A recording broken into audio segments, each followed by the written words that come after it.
say skill or be real. You'll never reap the benefits of talents if you're still on the real. Get rid of all that vanity grill. See success, it needs an insanity feel. Look at your... My main dream when I started off in the entertainment industry was to be a great stage actor and a great film actor.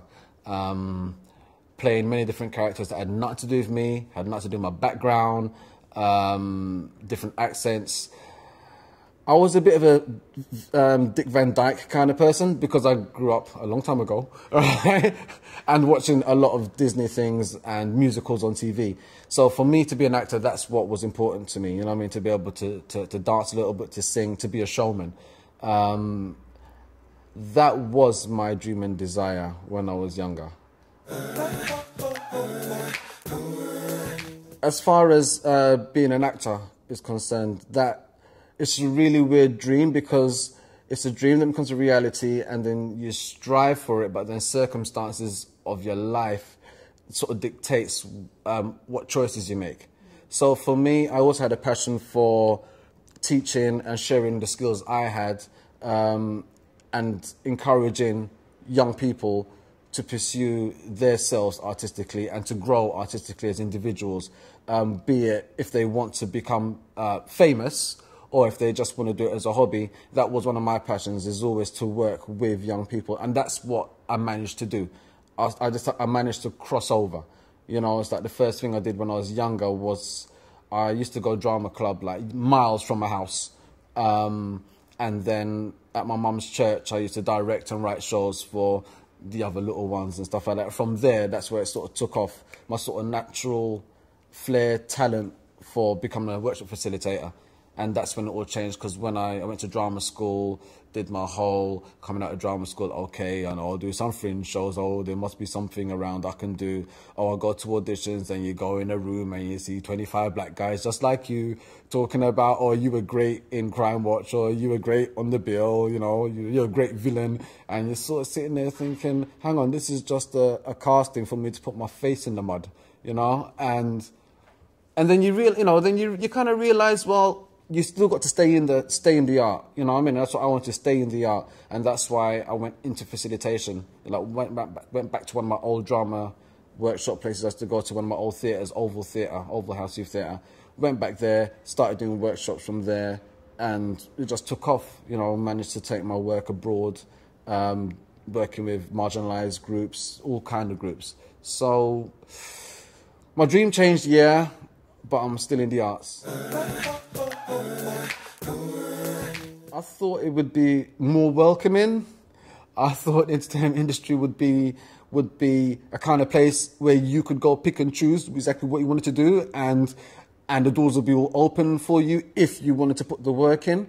I believed it was fair and equal for everyone to pursue a career in the arts. I thought it would be fun all the way through. And I thought that people would be recognised for their talent. You do something, you get recognised for it. Therefore, you deserve to go a bit further. You deserve to get those breaks. That's how I thought about. That's how I thought about the industry. What I thought it was. I mean, certain things slip through the net, you know, because it is about who you know. And this is a little story about me. But years ago, when I was in the Albany Youth Theatre, my tutor was a guy called Trix Worrell. Now, Trix Worrell was the guy that wrote the Desmonds and stuff like that. So when they were casting for the Desmonds, by that time I left Albany, Trix was like trying to find my number to play the brother, you know what I mean, and stuff. So my friend Kim was in it because, you know, she was Gloria, because it was taking the people from the old youth theatre, you know what I mean, which is good. So I was like, no, you know what I mean. It was like months later, and I saw Trix. I goes, oh, Trix. He goes, how? He goes, how you doing? I goes, oh, I'm just doing so and so. And he goes, oh, right. I was trying to find the number, you know. I was like, oh, thanks, cheers, Trix. You know what I mean? So it's about who you know, but you work hard. You know, you put out positive energy and show that you're committed, and people are there to back you. I mean, that's what I do now. You know, anybody that I've come across, if there's any opportunities, I straight away signpost people to them. You know what I mean? And so what I wanted to happen for me, I do for others as much as possible. Okay, earning a regular wage, earning a decent wage to support yourself. I can't blame the industry for this, but it's a case of, you know, anybody, you grow up, you know, you have responsibilities, and to try and do good by your responsibilities, you know, be that, you know, home life, parents, family, children, whatever. It's hard to support yourself. So it isn't. So that's part one of it. But the difficulty of the entertainment industry within England is because if you're of colour or certain ethnicity, there's nothing out there for you. You know what I mean? You got your Midsummer Night Murders, you got your Poirots, you know, you got all your costume dramas, which is great, and you look at it, but you know they do it all the time, and it's. I mean, England make great. They don't get me wrong. They do great documentaries, great movies, great short films. You know, great series. They do great dramas. It's beautiful. You know what I'm saying? But England is the kind of place that loves to look to the past for every single thing. Be it an athlete, be it a sculptor, be it I don't know whoever. Especially. And history, they love their history. So everything that's going to get thrown out is going to be about history. And we've only terrestrial. We've only got five channels, right? So my age, three channels, right? So I grew up in 3-channel society, you know what I mean? And then I had 4 channels. When Channel 4 came out, that's when diversity started to come across the screens. You know what I mean? But this industry cannot. I mean, in America, it's different because. The black society can support their black performers because there's so much of them. So they've got, you know, and they've got their audience. England is the kind of place where we can't, as black artists, you know, we don't even support our own. You know, even come to music, you know, they're quick to buy something from someone across the waters rather than supporting someone here. So things have got to change as far as what opportunities are out there, because trust me, when people said, "Oh, that's the last bill," I was like, well, some people ain't getting no work. You know what I mean? So it's I know it's horrible, but it's that kind of thing where, you know, the bill used to be like the stepping stone. You know, no matter how many little episodes you did, it was a stepping stone. You know, we've got Casualty. Casualty still on Holby City, right? So you got those ways in. You know, but unless we do more diverse things that isn't just about. It isn't purely about gang culture and stuff like that. That's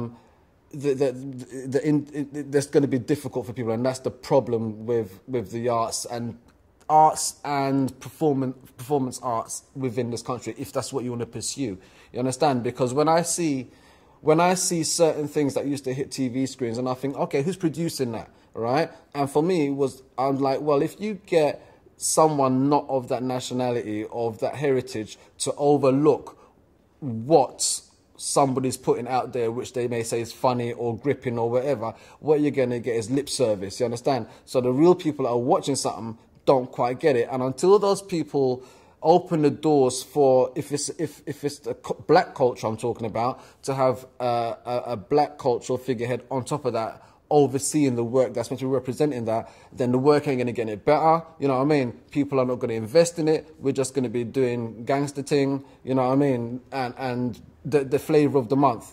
You know. But you know what's his name's left midsummer now. You know what I mean? Maybe a black guy on the ground there. You know. Look at Heartbeat. I think he ain't getting no black copper in Heartbeat. You know what are you doing? Fix up. You know, it's things like this that jar me. I grew up watching, you know, because I grew up watching a lot of TV from the 70s, you know what I mean?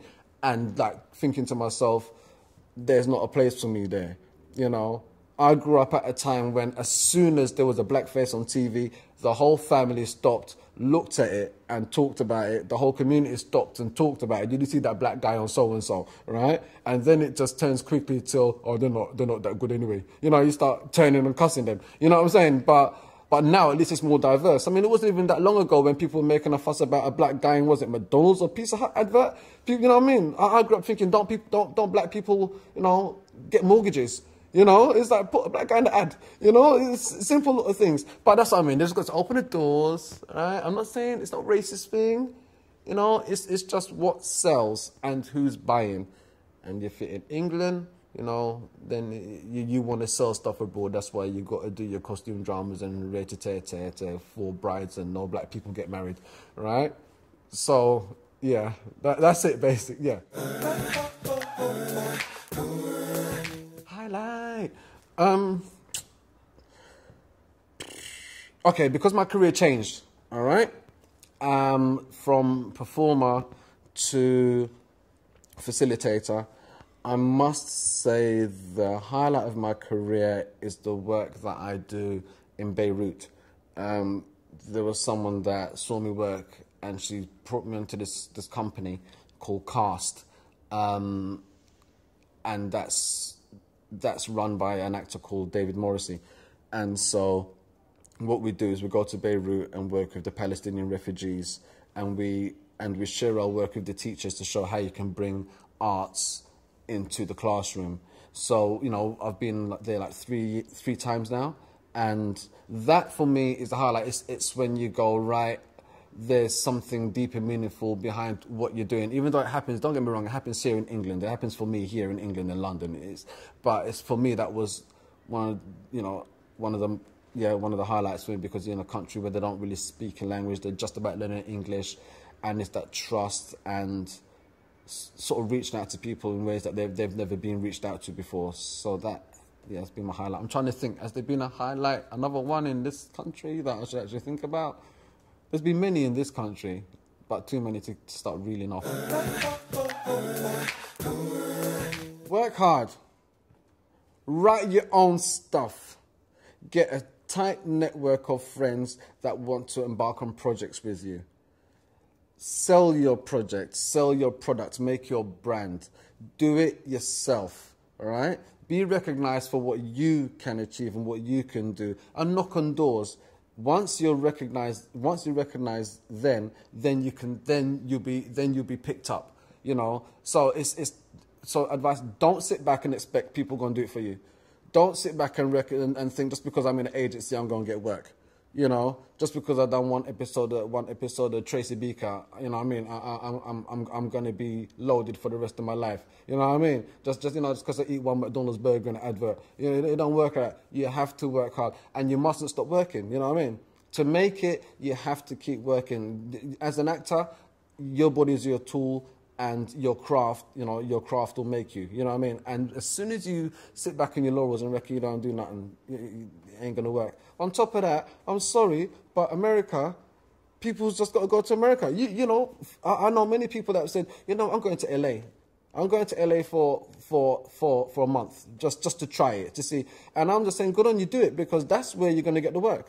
You know what I mean? That is where, you know, you may got HBO series or whatever. You'll get picked up. You'll get noticed. You will get work out there, because if you sit down and watch, because they've got this, you know, the strict rules about ethnic breakdowns in their shows and in their films and right? And so, you know, if you've got the passion, you must do everything possible to make it happen.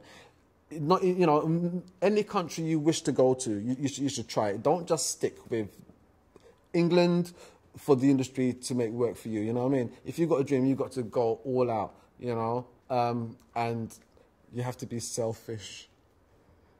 If you want to make it, you have to have a selfish time of your life where you say, it's all about me, all right? And I don't want to be in any situation where my responsibilities are going to change. So you have to give it 100% at some point, you know what I mean? And then later on, it can work around your life, but you have to give it 100%, you know? So yeah, but definitely do your own stuff. Do your own stuff, write your own stuff. If you don't, you know what I mean? You don't know what kind of work you'll be getting. You know. Kill or be killed, I say skill or be real. You'll never reap the benefits of talents if you're still on the real. Get rid of all that vanity grill. See success, it needs an insanity feel. Look at your life, who decides? Yes, you make decisions, swallow your pride, scuba dive, jump into position, see the signs, just do it right. Course up in your mission, you and I, do or die for